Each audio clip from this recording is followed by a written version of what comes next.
we've been friends for 16 years, and I promised you I'd be here, and that's why I'm here. Well, I appreciate you being here. Not for any other reason. But let me ask you this then. Let's just go at it. Just tell me what happened. You write this tweet that says that this is the actual truth. People read that tweet. Yes.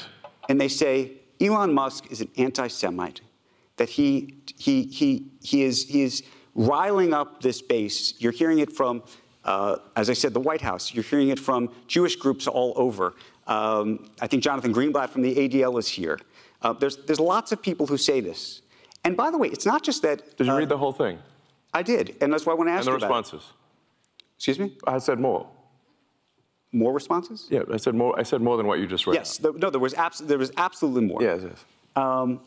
But I'll tell you the thing that struck me. It wasn't, and I'm an American Jew, it wasn't just the people who had that view. It was actually people who really are anti-Semites, who said, oh my goodness, go Elon, this is fabulous. And that actually was the thing that really set me back. I said to myself, what's going on here? And I want to know how you felt about that in that moment when you saw all of this happening. Yeah. Well, first of all, I did clarify almost immediately what I meant. I would say that was, if I could go back and say I should, in retrospect, not have replied to that particular person, and I should have written in greater length as to what I meant. I did subsequently clarify it in replies, but those clarifications were ignored by the media. And essentially, I handed a loaded gun to those who hate me, and arguably to those who are anti-Semitic. And for that, I'm quite sorry. That was not my intention. So I did, post on my primary timeline to be absolutely clear that I'm not anti-Semitic, and that I, in fact, if anything, am philo-Semitic. And the trip to Israel was planned before any of that happened. It was neither here nor there. Do you see this thing? Mm-hmm. Do you know what it is? I do, because I actually followed your entire trip to Israel. Right. Why don't you tell everybody? This says, bring them home. The hostages. It was given to me by the parents of one of the hostages. And I said I would wear it as long as there was a hostage still remaining. And I have. What was that trip like? And obviously, you know that there's a public perception that, and you're clarifying this now, but there's a public perception that that was part of a apology tour, if you will. That this had been said online. There was all of the criticism. There was advertisers leaving. We talked to Bob Iger today. I hope they stop. You hope? Don't advertise. You don't want them to advertise? No. What do you mean? If somebody's going to try to blackmail me with advertising, blackmail me with money, go fuck yourself. But go fuck yourself. Is that clear? I hope it is. Hey, Bob, if you're in the audience. Well, let me ask you then. That's how I feel. Don't advertise. How do you think then about the economics of X?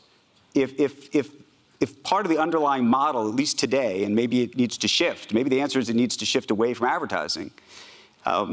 If you believe that this is the one part of your business where you will be beholden to those who have this view, what do you do?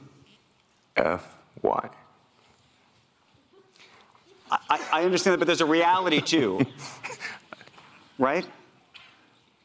Yes. No. I mean, Linda Yaccarino's right here, and she's got to sell advertising. Absolutely. So, no, totally. So, no. Actually, what this advertising boycott is going to do, it's going to kill the company. And do you think that the company? And the whole world will know that those advertisers killed the company, and we will document it in great detail. But those advertisers, I imagine, are going to say, we didn't kill the company. Oh yeah. They're going to say, tell it to Earth. But they're going to say, Elon, that you killed the company because you said these things, and that they were inappropriate things, and that they didn't feel comfortable on the platform, right? That's what they're going to say. And let's see how Earth responds to that. So okay, then this goes back to we'll both make our cases, right? And we'll see what the outcome is. What are the economics of that for you? I mean, you have enormous resources, so you can actually keep this company going for a very long time. Would you keep it going for a long time if there was no advertising? I mean, if the company fails because of an advertiser boycott, it will fail because of an advertiser boycott. And that will be what bankrupted the company, and that's what everybody on Earth will know. But what do you think then of the, this goes back to the idea of trust, though. Then it'll be gone. And it'll be gone because of an advertiser boycott. But you recognize that some of those people are going to say that they didn't feel comfortable on the platform. And I just wonder and ask you and think about that for a second. Tell it to the judge. But the judge is going to be... the judge is the public. And you think that the public is going to say that Disney is making a mistake? Yes. And they're going to boycott Disney? They already are. Well, there are some that are for lots of different reasons. But you think that this is going to... that you have the... This goes to actually the interesting of power and leverage. Let the chips fall where they may. Let the chips fall where they may.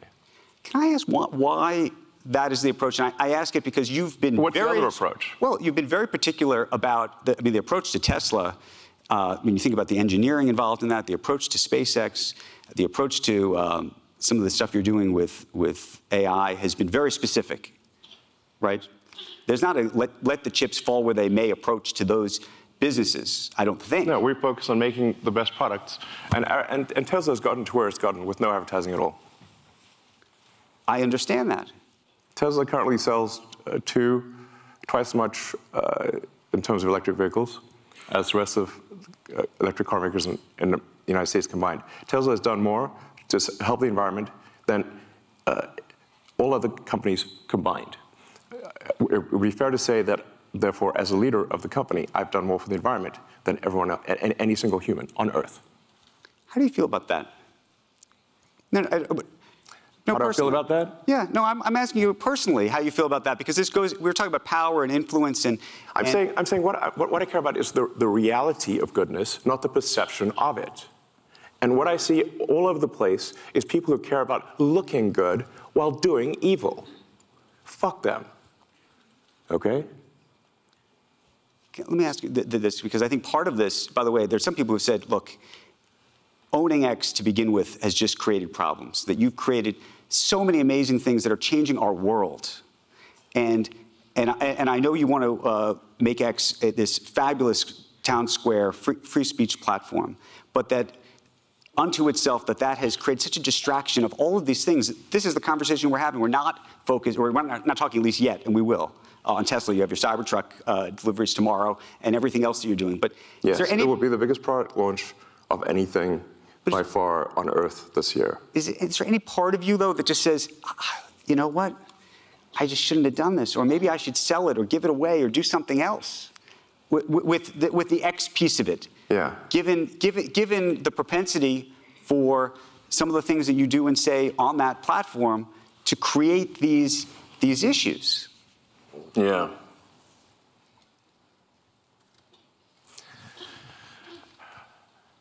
Of all the posts I've done on the platform, I think there might be 30,000 or something like that. Right. Once in a while, I will say something foolish. And I have. And I would certainly put that comment, that you said the actual truth, among perhaps one of the most foolish, if not the most foolish thing I've ever done on the platform. And I did do my best to clarify afterwards that, you know, I certainly do not mean anything anti-Semitic in that. The nature of the criticism was simply that the Jewish people have been persecuted for thousands of years. There is a natural affinity, therefore, for persecuted groups. This has led to the funding of organizations that essentially promote any persecuted group or any group with the perception of persecution. This includes radical Islamic groups. Everyone here has seen the the massive demonstrations for Hamas in every major city in the West. That should be jarring. Well, a number of those organizations received funding from prominent people in the Jewish community. Right. They didn't expect that to happen. But if you generically, right, without condition, sort of fund, if you fund persecuted groups, in general, some of those persecuted groups, unfortunately, want your annihilation. And what I meant by that, when I subsequently clarified, is that it's unwise to fund organizations that support groups that want your annihilation. Is this coming across clearly? Yeah, no, it is. My question to you, though, I think logically this makes a lot of sense. Is there any part of you, I mean, just tell me what happens, though, once all this happens. Let's say you fund a group, and that group supports Hamas, who wants you to die. Perhaps you should not fund them. Right. But you do. Thank you.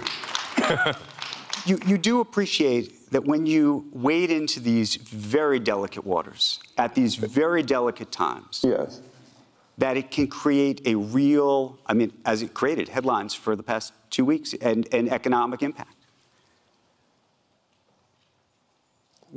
I'm just so curious what in your brain, I mean, when you see all this happening, are you sitting there going, oh my God, I stepped in it, I wish I didn't do that? Are you saying, screw them, I hate these people, why are they after me? But all of that. Yeah, all of that. I mean, look, I'm sorry for that tweet or post. It was foolish of me. Of the 30,000, it might be literally the worst and dumbest post that I've ever done. And I try my best to clarify 6 ways to Sunday. But you know, at least I think over time it will be obvious that, in fact, far from being anti-Semitic, I'm in fact philo-Semitic. And all the evidence in my track record would support that. Let me ask you this, though. There are people who say crazy things on X, as you know. Maybe you think they're crazy, maybe they're not. The aspiration for X is to be the global town square. Now, if you were to walk down to, let's say, Times Square, right. Do you occasionally hear people saying crazy things? Yes, but they're not. But they don't have the megaphone, right? And that's the conundrum. Right? No, they can only say it to the 50 or 100 people that are standing there in Times Square. They don't have a mega. I mean, look, the joke I used to make about old Twitter was it was like giving everyone in the psych ward a megaphone. You know, I'm aware that things can get promoted that are negative beyond the sort of circle of somebody simply screaming crazy things in Times Square, which happens all the time. You know, it's pretty rare for something, frankly, that is hateful to be promoted. It's not that it never happens, but it's fairly rare. I mean, I would encourage people to look at, for those that use the system, when you look at the sort of the feed that you receive, how often is it hateful, and over time has it gotten more or less hateful? And I would say that if you look at the X platform today versus a year ago, I think it is actually much better. I mean, what is your personal experience? Are you surprised? I'm just curious. You use this? I use the platform religiously. I will admit to being an addict, and I use the For You, and I will say, now the problem is, because I'm a journalist, I go looking for stuff. Well, that's not our fault. I'm just saying. And because I also think the algorithm, for me personally, because I'm looking for stuff, also is feeding me other things. This is actually a challenge in that, like sometimes people will say, like, why is it showing me, you know, posts from this person that I hate? And we were like, well, did you interact a lot with this person that you hate? Well, yes. Well, therefore, it thinks that you want to interact more with this person that you hate. That's like a reasonable. Well, let me ask this. You know, you kind of want to have an argument. When you tweet, yeah. Do you ever post? Let's say post. When you post. I mean, listen, I'm open. If anyone can come up with a better word, that would be great. When you post, though... But the least bad word I can think of is post. Yeah. When you post, though, are you trying to rile up either a base or an audience? Do you recognize the power you have in that? And also, by the way, not just rile up one version side of it, but also rile down, which is to say, as I said, there are people who are demonstrably anti-Semitic on the site. I get Jew boy things and all sorts of things that come my way. Hey, for a while they thought I was Jewish, so they would, I'd get it too. But no. But the question is, my name is super Jewish. Do you ever think to yourself, you know what? I'm going to go online and I'm going to say, these people, I condemn these people that are on my site saying these things. Because I think I have. You say I've condemned anti-Semitism, but do you ever go? Yeah, I said I condemn. I literally posted I condemn anti-Semitism in all its forms. Like that is a literal, I believe, literal post that I made. I mean, I'm like, listen, if I can get out the thesaurus, if you and we could, Let me ask you a different question. You compose it, I'll post it. Okay, let me ask you this. You were on a podcast about a month ago, and you said something that struck me, and it struck me as accurate. It came out of your mouth, so hopefully it is. But I'm hoping we go deep on this. Just because it came out of my mouth does not mean it's true. No, but you said my mind is a storm. I don't think most people would want to be me. They may think they want to be me, but they don't know. They don't understand. What did you mean by that? What was your mind being a storm? And I think it. I mean, I have known you for quite some time. I think it is a bit of a storm. Yes. Yeah. I mean, in as much as a weather metaphor makes sense, my mind often feels like a very wild storm. I mean, I have a fountain of ideas. I mean, I have more ideas than I could possibly execute. So I have no shortage of ideas. Innovation is not the problem. Execution is the problem. I've got a million ideas. I mean, I've got an entire design for an electric supersonic vertical takeoff jet, but I just can't do that as well. I've had that for 10 years. And there's a million things. But is your storm a happy storm?